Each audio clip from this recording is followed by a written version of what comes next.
नमस्कार दोस्तों, मैं मनीष कुमार भोज आप सभी का अपने YouTube चैनल पहाड़ एजुकेशन में हार्दिक स्वागत करता हूं। दोस्तों, आशा करता हूं कि आप सभी लोग स्वस्थ होंगे, साथ ही आपकी जो प्रिपरेशन हो वो बहुत शानदार तरीके से चल रही होगी। दोस्तों, आप सभी को पता है कि एलटी का विज्ञापन 20 तारीख से पहले पहले आपका आ जाना है।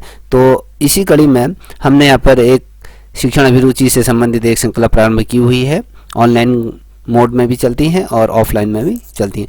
चलिए दोस्तों, शुरुआत करते हैं। आज का जो टॉपिक है वो है शिक्षण कौशल से संबंधित प्रश्नोत्तरी। इसमें हम समझेंगे कहाँ कहाँ से आपके क्वेश्चन इस टॉपिक से बन सकते हैं। तो दोस्तों, शिक्षण की विधियों के बारे में हम बात करेंगे कि शिक्षण की कौन कौन सी विधियाँ होती हैं। तो आइए शुरुआत करते हैं। देखिए, शिक्षण क्या है। पहला जो पॉइंट है यहाँ पर आप देख पा रहे होंगे, शिक्षण क्या है। तो दोस्तों, शिक्षण एक प्रकार क्या होता है, पारंपरिक प्रभाव ये होता है, ठीक है। जिसके क्या होता है कि हमारे एक पुरानी पद्धति चली आई है, चाहे गुरुकुल सभ्यता की अगर हम बात करें तो कहीं ना कहीं हमारी क्या थी, परंपरा थी, कहीं ना कहीं हम उससे शिक्षण ग्रहण करते। तो इसी प्रकार से निरंतर आगे को ये पद्धतियाँ चलती रहती हैं, ठीक है।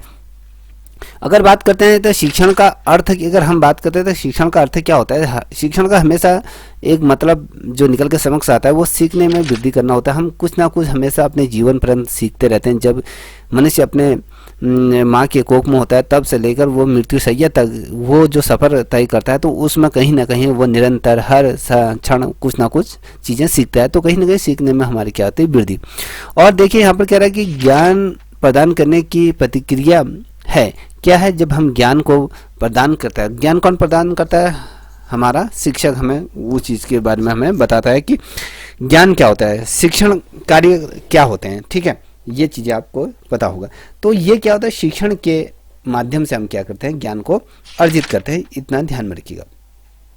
कभी आपके प्रश्न बनते हैं कि शिक्षण के तत्व हैं, कितने शिक्षण के तत्व होते हैं, शिक्षण के तत्व कितने प्रकार के होते हैं। आपको पता होना चाहिए कि शिक्षण के जो तत्व होते हैं वो 3 प्रकार के होते हैं। एक तो कक्षा होती है और दूसरा विद्यालय होता है, समाज। इन 3 तत्वों से मिलकर क्या बनता है, शिक्षण का समन्वय जो बनता है इससे, ठीक है। अब देखिए यहाँ पर अगला पॉइंट है, उद्देश्य के आधार पर शिक्षण के प्रकार बताइए। अगर हम कहें उद्देश्य के आधार पर अगर शिक्षण के अगर हम प्रकार की अगर बात करते हैं तो 3 प्रकार के क्या होते हैं, शिक्षण के प्रकार होते हैं या उद्देश्य होते हैं।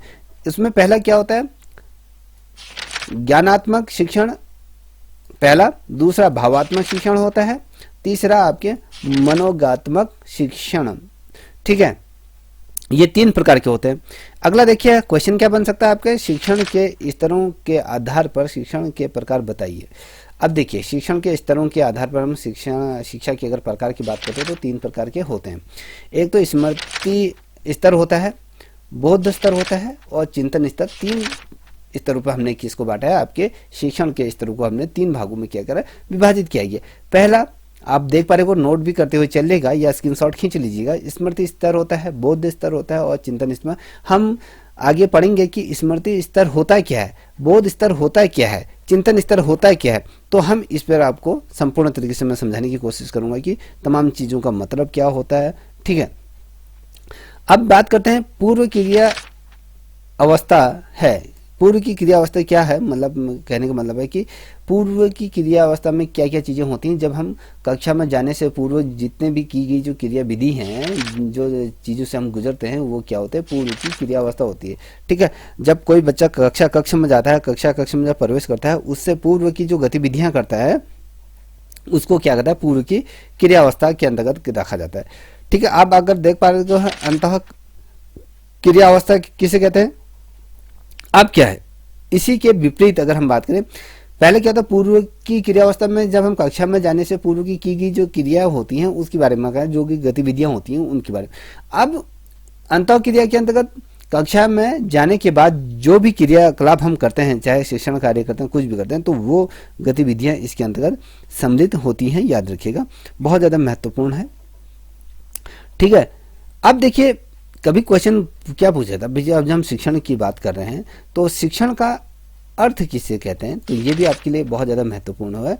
क्या होता है, शिक्षण विधियों से अगर हम तात्पर्य की अगर बात करें तो शिक्षक द्वारा शिक्षण कार्य को जिस प्रकार से नियोजित ढंग से या जिस विधि से वो कार्य को संपादित करता है, तो जिन विधियों को अपनाता है वो किसी निश्चित या कहें व्यापक रूप में होता है। इसके अंतर्गत क्या होता है, शिक्षण उद्देश्यों के लिए क्या करता है, शिक्षक प्रेरित होता है और शिक्षक द्वारा दिए जाने वाले जो शिक्षण कार्य कहीं ना कहीं जो छात्र हित में वो तमाम चीज़ें होती हैं। ठीक है, ये आपको पता होना चाहिए। अब अगर हम बात करते हैं शिक्षण विधियाँ, कितने प्रकार की शिक्षण विधियाँ होती हैं, तो ये आपको पता होना चाहिए शिक्षण विधियाँ कितने प्रकार से ये की जाती हैं।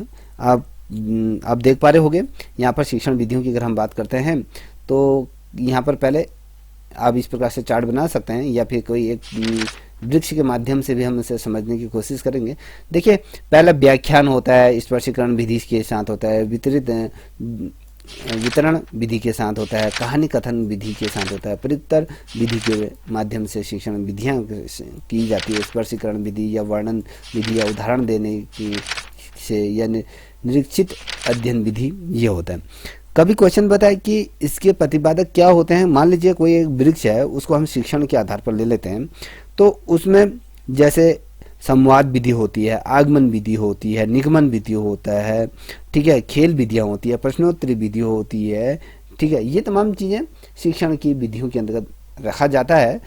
यहाँ पर मैं जो क्वेश्चन आपके सामने रख रहा हूँ ये बहुत ज़्यादा महत्वपूर्ण है। कई दफ़े ये क्वेश्चन आपके टीटी में पूछे गए हैं या कहें आपके एलटी में, पीजीटी, टीजीटी में क्वेश्चन पूछे गए हैं, तो ये बहुत ज़्यादा महत्व। देखिए यहाँ पर क्या है, व्याख्या विधि है।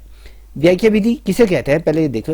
कठिन अंशों को सरल बनाना ही क्या होता है, व्याख्या विधि के अंतर्गत हम उनको रखते हैं। ठीक है, कोई भी शब्द अगर है जो कठिन शब्द हैं तो उनको हम कठिन अंश हो जो उसको सरल बनाने की कोशिश करते हैं व्याख्यान विधि से। टीचर क्या करता है, टीचर का मेन उद्देश्य क्या होता है, जब वो कक्ष में बच्चों को पढ़ाने की जब शुरुआत करता है तो क्या करता है, पाठ को पढ़ाता है। वो बेसिकली उन चीज़ों पे ज़्यादा फोकस रखता है जो कठिन शब्द होते हैं, उन कठिन शब्दों को सरलता से बच्चों को समझाने की कोशिश करता है। ठीक है, एक पूर्ण एवं विस्तृत कथन होता है का मतलब क्या होता है, हमेशा देखना वो स्पष्टीकरण विधि के द्वारा ही उसको क्या किया जाए, समझा जाता है। ठीक है, अब मेथड की अगर बात करें तो विधि शब्द लिया गया है, कहाँ से ये विधि शब्द लिया गया है, कभी क्वेश्चन बनता है तो आपको ये पता होना चाहिए। ये जो लैटिन भाषा से इसको लिया गया है। ठीक है, अगर आप देखोगे कि प्रदर्शन विधि की विशेषता है। अब प्रदर्शन विधि की विशेषता क्या हो सकती है, थोड़ा सोचने की कोशिश कीजिएगा। शिक्षक एवं छात्र दोनों के द्वारा जो सक्रिय जो क्रिया होती है उसमें अगर अपना योगदान देते हैं, जो सक्रिय होते हैं, तो उसको हम क्या कहते हैं, प्रदर्शन विधि। मान लीजिए ग्राउंड में एक कोच है, शिक्षक है और छात्र है, वो बच्चों को चाहे वो रनिंग करना हो या फिर फुटबॉल खेलना हो या कुछ अन्य गतिविधियां में क्या होता है, वो स्वयं भी लिप्त होता है और छात्र भी इसमें लिप्त होता है। तो कहने का मतलब है कि प्रदर्शन विधि की अगर हम बात करते हैं तो शिक्षक और छात्र इसमें दोनों क्या होते हैं, सक्रिय भूमिका अपनी क्या करते हैं, निभाते हैं। अब प्रदर्शन विधि की अगर हम बात करते हैं, प्रदर्शन विधि उपयोगी विधि होती है, ये छोटी छोटी कक्षाओं के लिए होती है। देखिए, प्रदर्शन विधि उपयुक्त होती है जब छोटी छोटी कक्षाएं के लिए क्या होती है, सबसे उत्तम ये विधि मानी जाती है। देखिए, कक्ष में अपने शिक्षण को प्रभावशाली बनाने को कहते हैं, क्या कहते हैं, शिक्षण कौशल कहते हैं।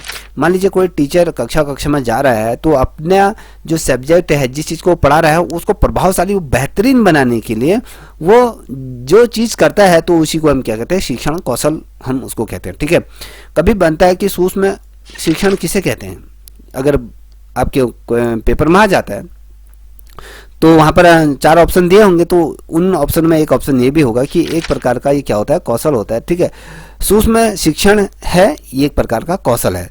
अगर देखते हैं सूक्ष्म शिक्षण आधारित है, देखिए सूक्ष्म शिक्षण आधारित है किस पर है, क्या शिक्षण कौशल पर ये आधारित होती है। ठीक है, अब यहाँ पर देखिए सूक्ष्म शिक्षण है एक प्रकार का क्या है, ये कौशल है।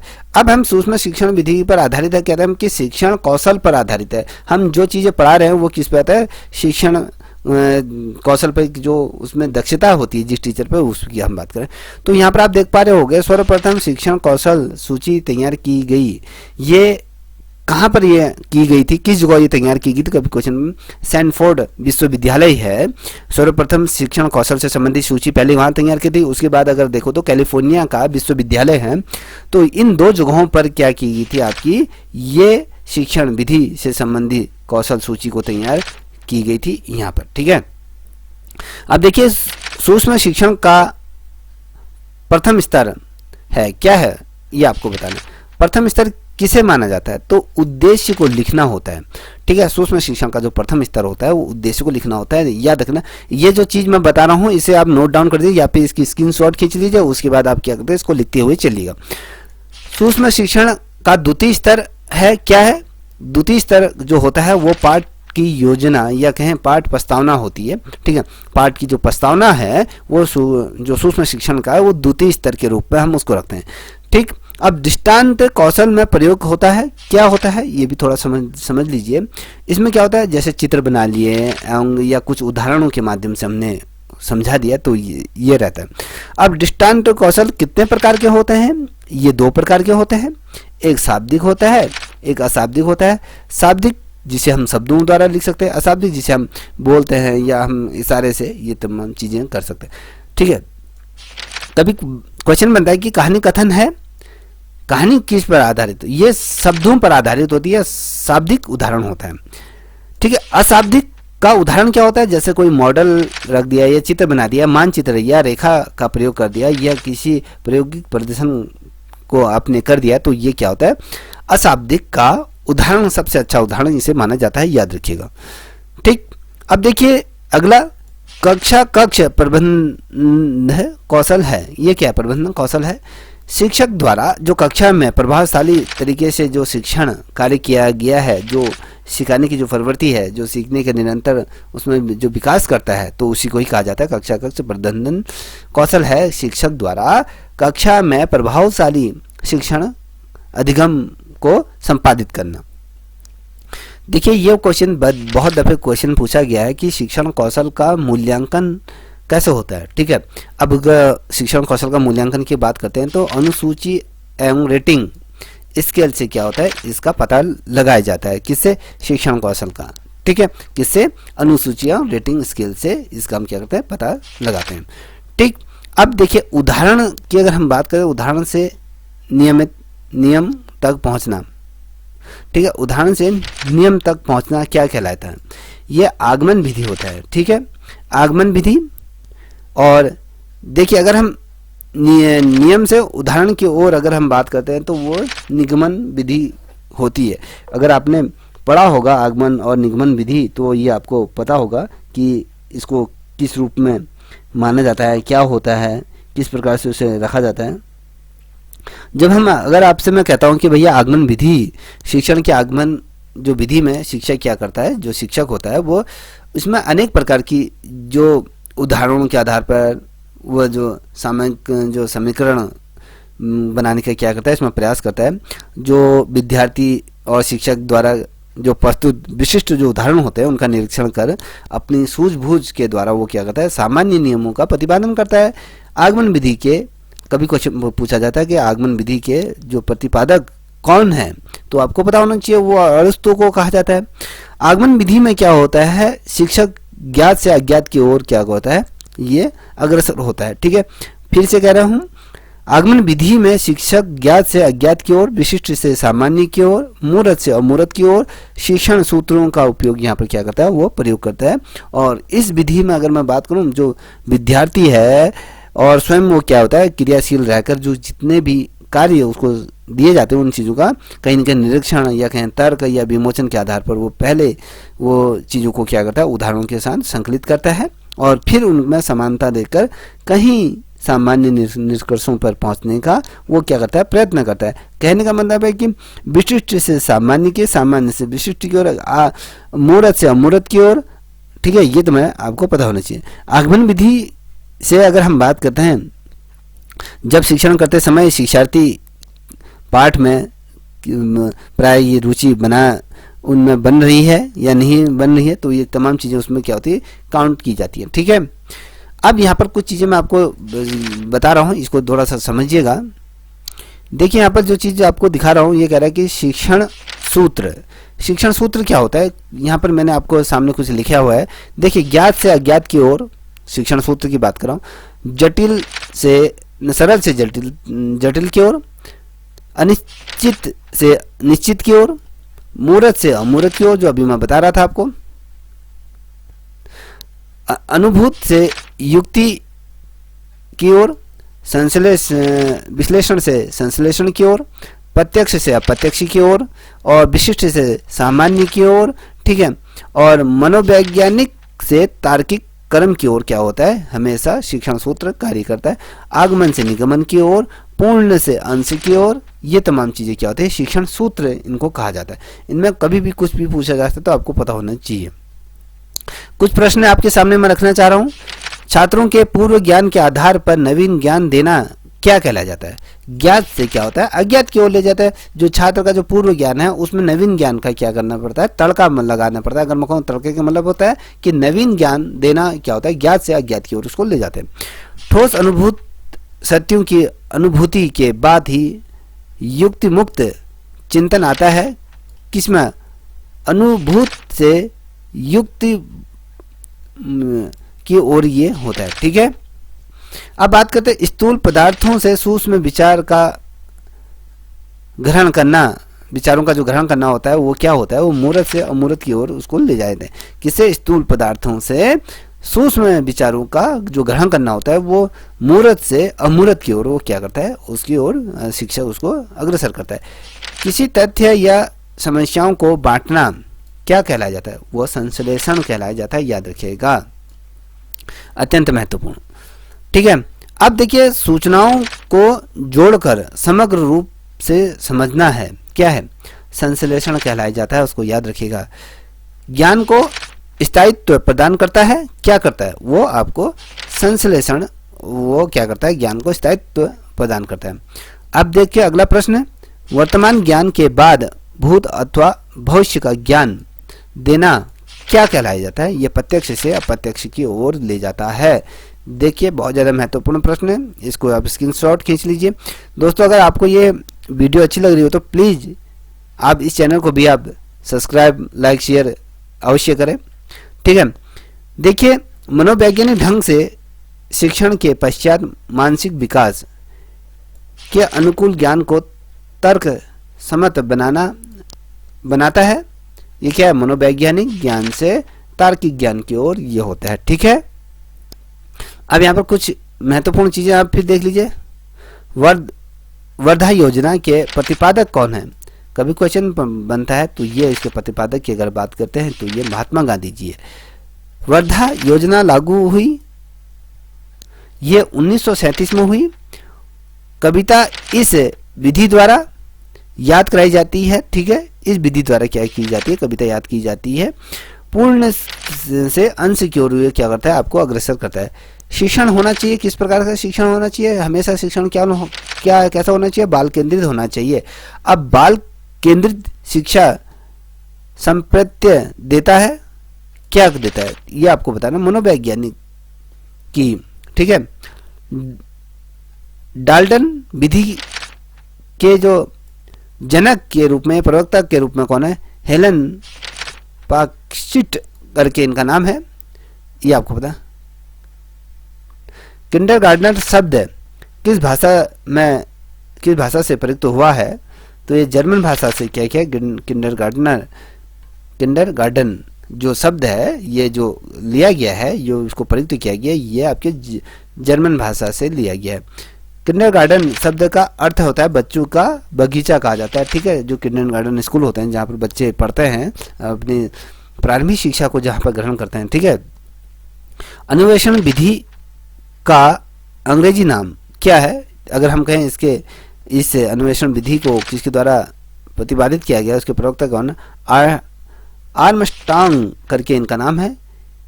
हेप्यूरिस्टिक्स मेथड ये इसे कहा जाता है, याद रखिए, इसे आप स्क्रीनशॉट खींच लीजिए, ठीक है। अब देखिए यहाँ पर क्या है, यहाँ पर आप देख पा रहे होंगे कि उदाहरण विधि के दो प्रकार हैं। कभी पूछा जाता है कि उदाहरण विधि के कितने प्रकार होते हैं, दो प्रकार के होते हैं, एक मौखिक होता है, दृश्यात्मक होता है। दृश्यात्मक उदाहरण के रूप होते हैं आपके, जैसे चार्ट हो गया, मॉडल हो गया, रेखा चित्र हो गया, या मानचित्र हो गया, ग्लोब हो गया, ये क्या हो गया आपके दृश्यात्मक ये उदाहरण होते हैं। अब देखिए प्रोजेक्ट की अगर हम बात करते हैं, प्रोजेक्ट पद्धति क्या होती है उसको भी थोड़ा समझने की कोशिश कीजिएगा। इसमें बालक किसी योजना को अपने प्रयासों द्वारा पूरा करता है और ये योजना व्यक्तिगत और सामूहिक दोनों ही प्रकार की ये होती है। जैसे किसी समस्या का समाधान करना या उसमें मॉडल बनाना या अभिनय करना, ये क्या था, प्रोजेक्टर विधि के अंतर्गत आ जाता है। ठीक है दोस्तों, अब देखिए यहाँ पर अगला वाद विवाद विधि की खोज किसने की, कब हुई। ये जो खोज हुई थी 1929 में हैरी ए आवर स्ट्रीट ने क्या की थी, इसकी खोज की थी। अब विज्ञान शिक्षण में सर्वाधिक उपयोगी शिक्षण विधि कौन सी होती है, ये आपको बताना है।